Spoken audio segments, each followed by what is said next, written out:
نبی صلی اللہ علیہ وسلم نے فرمایا، جو شخص جمعہ کے روز خوب اچھی طرح نہائے اور پا پیادہ یعنی پیدل مسجد میں جائے، امام کے نزدیک ہو کر دل جمی سے خطبہ سنے، یعنی ادھر ادھر غفلت کے ساتھ نہیں بلکہ پوری توجہ کے ساتھ اگلی صفوں میں بیٹھ کر، اور کوئی لغو بات نہ کرے، تو اس کو ہر قدم پر ایک برس کے روزوں کا اور اس کی راتوں کے قیام کا ثواب ہوگا.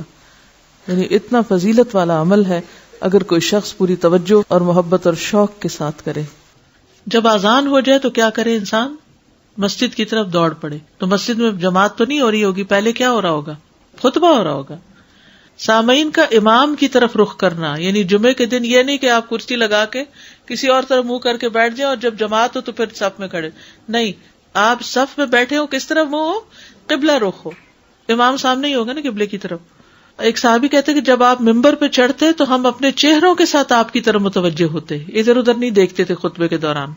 امام کے قریب بیٹھنا، اللہ کے نبی صلی اللہ علیہ وسلم نے فرمایا، ذکر میں حاضر ہوا کرو یعنی خطبہ میں، اور امام کے قریب بیٹھا کرو. بے شک آدمی دور ہوتا رہتا ہے حتیٰ کہ وہ جنت میں بھی پیچھے ہی ہوگا اگرچہ وہ اس میں داخل بھی ہو جائے.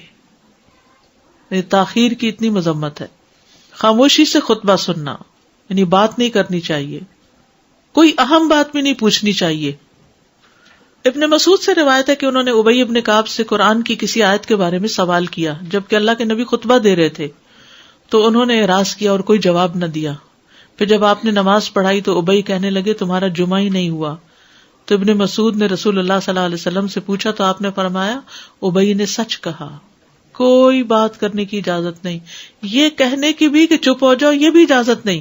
عبداللہ بن مسعود کہتے کہ جب امام جمعہ کے لیے آ گیا پھر تمہارا اپنے ساتھی سے یہ کہنا کہ خاموش رہو لغویت کے لیے کافی ہے. یہ بھی لغو بات ہے.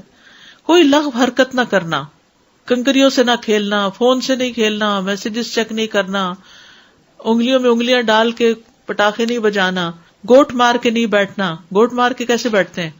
گھٹنے اوپر کر کے اور یوں ایسے گھٹنوں کے گرد ہاتھ ڈال کے. کئی دفعہ ایسے نظر آتا ہے کہ خطبے میں لوگ اس طرح بیٹھے ہوتے ہیں کیونکہ پتہ نہیں ہے. یعنی آپ چوکڑی مار سکتے ہیں. آپ سب سے افضل پوزیشن تو یہ ہے کہ جیسے نماز کے اتحیات میں ہم بیٹھتے ہیں، لیکن کچھ لوگ اس طرح بیٹھ نہیں سکتے، چلے کرسی بھی بیٹھ جائیں.